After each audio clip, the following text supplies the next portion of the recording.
दोस्तों, इंडिया के Republic day की कहानी शुरू होती है आजादी की एक लंबी और कठिन लड़ाई से। सदियों तक इंडिया ब्रिटिश राज के अधीन रहा, एक ऐसा दौर जो आर्थिक शोषण और राजनीतिक दमन से भरा था। 19वीं सदी के अंत में इंडियन इंडिपेंडेंस मूवमेंट ने गति पकड़ी और देश के कोने कोने से कई स्वतंत्रता सेनानी उभरे। महात्मा गांधी, जवाहरलाल नेहरू, सरदार वल्लभ भाई पटेल जैसे नेताओं और अनगिनत अन्य लोगों ने आजादी के लिए आंदोलन का नेतृत्व किया, जिससे लाखों लोग इस आंदोलन में शामिल हुए। अहिंसक विरोध प्रदर्शनों से लेकर सविनय अवज्ञा आंदोलन तक भारतीय लोगों ने स्वशासन के लिए अपनी लड़ाई में अटूट दृढ़ता और दृढ़ संकल्प का परिचय दिया। आजादी की लड़ाई आजादी के लिए तरसते हुए राष्ट्र के सामूहिक भावना का प्रमाण थी। यह सम्मान की लड़ाई थी, आत्मनिर्णय की लड़ाई थी और अपनी नियति खुद तय करने के अधिकार की लड़ाई थी। स्वतंत्रता संग्राम के दौरान अनगिनत भारतीयों द्वारा किए गए बलिदानों ने एक गणतंत्र के जन्म की नींव रखी। हर साल 26 जनवरी को मनाया जाने वाला इंडिया का रिपब्लिक डे उस दिन को चिह्नित करता है जब 1950 में इंडिया का संविधान लागू हुआ था। यह दिन आजादी के लिए एक लंबे और कठिन संघर्ष और एक संप्रभु लोकतांत्रिक गणराज्य के जन्म की परिणति का प्रतीक है। 1930 में इसी दिन महात्मा गांधी के नेतृत्व में इंडियन नेशनल कांग्रेस ने पूर्ण स्वराज की घोषणा की थी। 26 जनवरी को गणतंत्र दिवस के रूप में चुनना इस ऐतिहासिक घोषणा के लिए एक श्रद्धांजलि थी। 26 जनवरी को गणतंत्र दिवस के रूप में अपनाने की दिशा में यात्रा कई महत्वपूर्ण घटनाओं से चिह्नित थी। 15 अगस्त 1947 को इंडिया की स्वतंत्रता के बाद नव स्वतंत्र राष्ट्र के लिए एक संविधान तैयार करने के लिए एक मसौदा समिति का गठन किया गया था। डॉ.बी.आर. अम्बेडकर की अध्यक्षता वाली इस समिति ने सावधानीपूर्वक एक ऐसे संविधान का मसौदा तैयार किया जो एक विविध और जीवंत राष्ट्र की आकांक्षाओं को दर्शाता है। प्रारूपण प्रक्रिया लोकतांत्रिक सिद्धांतों के प्रति इंडिया की प्रतिबद्धता का प्रमाण थी, जिसमें विभिन्न पृष्ठभूमि और विचारधाराओं के प्रतिनिधि राष्ट्र के भविष्य को आकार देने के लिए एक साथ आए थे।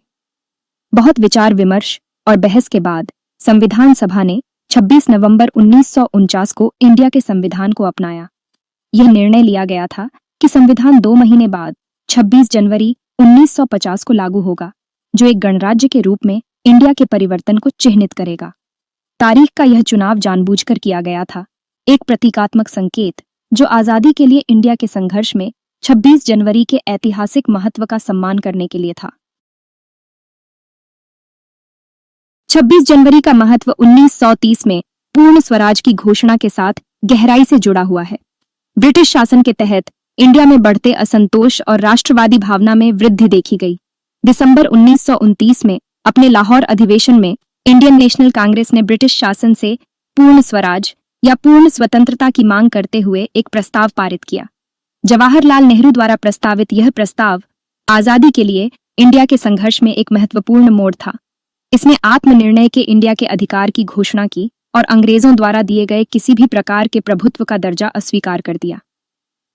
इस ऐतिहासिक प्रस्ताव को मनाने के लिए 26 जनवरी 1930 को पूरे देश में स्वतंत्रता दिवस के रूप में मनाया गया। लोगों ने पूर्ण स्वतंत्रता के लिए लड़ने का संकल्प लिया और इस दिन व्यापक विरोध प्रदर्शन और डेमोन्स्ट्रेट्स देखने को मिले। पूर्ण स्वराज की यह घोषणा इंडिया के इतिहास में एक महत्वपूर्ण क्षण था, जिसने आजादी की ओर अंतिम प्रयास के लिए मंच तैयार किया। भाग 5। एक राष्ट्र के निर्माता, वे नेता जिन्होंने गणतंत्र इंडिया को आकार दिया। गणतंत्र दिवस कई दूरदर्शी नेताओं के प्रयासों की परिणति थी, जिन्होंने इंडिया के भाग्य को आकार दिया। महात्मा गांधी ने स्वतंत्रता आंदोलन को नैतिक और आध्यात्मिक नेतृत्व प्रदान किया।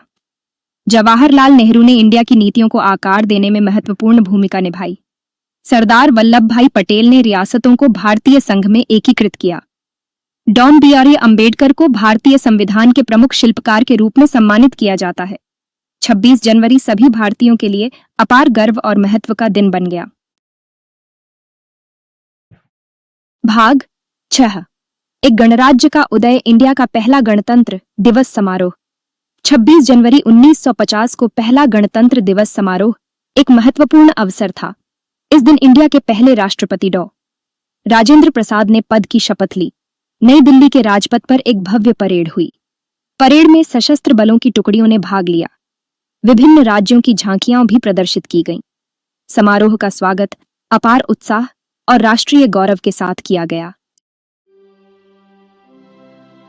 भाग 7 संविधान, इंडिया का मार्गदर्शक प्रकाश। इंडिया के गणतंत्र दिवस समारोह के केंद्र में इंडिया का संविधान है, जो देश का सर्वोच्च कानून है। 26 नवंबर 1949 को अपनाया गया और 26 जनवरी 1950 को लागू हुआ। संविधान भारतीय लोगों के मूल्यों और आकांक्षाओं को मूर्त रूप देता है। यह सभी नागरिकों को उनके जाति, पंथ, धर्म या लिंग के बावजूद मौलिक अधिकारों की गारंटी देता है। संविधान एक लोकतांत्रिक और न्यायपूर्ण समाज के लिए रूपरेखा तैयार करता है। कानून के समक्ष समानता और सभी के लिए समान अवसर सुनिश्चित करता है। यह विविधता में एकता को बढ़ावा देता है। राष्ट्रीय एकीकरण के महत्व पर जोर देते हुए इंडिया की समृद्ध सांस्कृतिक टेपेस्ट्री को पहचानता है। संविधान राष्ट्र के लिए एक मार्गदर्शक प्रकाश के रूप में कार्य करता है, जो अपने संस्थापक पिताओं की दृष्टि का प्रमाण है और आने वाली पीढ़ियों के लिए आशा की किरण है। 26 जनवरी की विरासत, राष्ट्रीय गौरव का दिन। दशकों से गणतंत्र दिवस राष्ट्रीय गौरव के प्रतीक के रूप में विकसित हुआ है। एक ऐसा दिन जब जीवन के सभी वर्गों के भारतीय अपनी कड़ी मेहनत से मिली आजादी और संविधान में एनश्राइंड मूल्यों का जश्न मनाने के लिए एक साथ आते हैं। यह दिन पूरे देश में उत्सव की भावना के साथ मनाया जाता है, जिसमें ध्वजारोहण समारोह, देशभक्ति गीत और सांस्कृतिक कार्यक्रम होते हैं। स्कूल और कॉलेज युवा मन में देशभक्ति और राष्ट्रीय गौरव की भावना पैदा करते हुए विशेष कार्यक्रम आयोजित करते हैं। नई दिल्ली में गणतंत्र दिवस परेड समारोह का मुख्य आकर्षण बनी हुई है, जिसमें इंडिया की सैन्य शक्ति, सांस्कृतिक विविधता और सामाजिक प्रगति का प्रदर्शन किया जाता है। परेड राष्ट्र को अपने सशस्त्र बलों, किसानों, वैज्ञानिकों, कलाकारों और अनगिनत अन्य लोगों के योगदान को स्वीकार करने का एक मंच भी प्रदान करती है, जिन्होंने राष्ट्र के विकास और विकास में योगदान दिया है। संप्रभुता के प्रतीक गणतंत्र दिवस की परेड। गणतंत्र दिवस समारोह अपने प्रतिष्ठित प्रतीकों और रीति रिवाजों के बिना अधूरे हैं। प्रत्येक का गहरा अर्थ और महत्व है।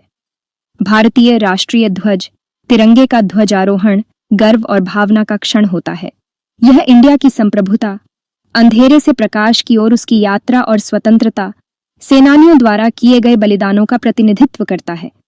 21 तोपों की सलामी, औपनिवेशिक युग से विरासत में मिली एक परंपरा, अब भारतीय गणराज्य के सम्मान का प्रतीक है। सशस्त्र बलों के सर्वोच्च कमांडर, इंडिया के राष्ट्रपति, गणतंत्र दिवस परेड में सलामी लेते हैं, जो सेना पर नागरिक नियंत्रण का प्रतीक है। मोटरसाइकिल इकाइयों द्वारा अपनी सैन्य शक्ति, सांस्कृतिक झांकियों और साहसी स्टंट के प्रदर्शन के साथ परेड स्वयं इंडिया की विविधता, विभिन्न क्षेत्रों में उसकी प्रगति और अपनी संप्रभुता की रक्षा करने की उसकी क्षमता का प्रमाण है। लोगों के लिए एक दिन गणतंत्र दिवस में जनता की भागीदारी। गणतंत्र दिवस केवल एक सरकारी कार्यक्रम नहीं है, यह लोगों के लिए, लोगों द्वारा एक उत्सव है। नागरिक अपने मोहल्लों, स्कूलों और कार्यालयों में ध्वजारोहण समारोह आयोजित करते हुए उत्सव में सक्रिय रूप से भाग लेते हैं। बहुत से लोग अपने घरों को झंडों और रोशनी से सजाते हैं, जिससे उत्सव की भावना बढ़ जाती है। देशभक्ति गीतों और नृत्यों सहित सांस्कृतिक कार्यक्रमों का आयोजन पूरे देश में किया जाता है, जो इंडिया की समृद्ध कलात्मक विरासत को प्रदर्शित करते हैं। बच्चे अक्सर स्वतंत्रता सेनानियों या राष्ट्रीय नेताओं के रूप में तैयार होते हैं, स्कूल के नाटकों और परेड में भाग लेते हैं। नागरिकों की यह सक्रिय भागीदारी इस विचार को पुष्ट करती है कि गणतंत्र दिवस लोगों, उनकी स्वतंत्रता और भारतीयों के रूप में उनकी सामूहिक पहचान का उत्सव है।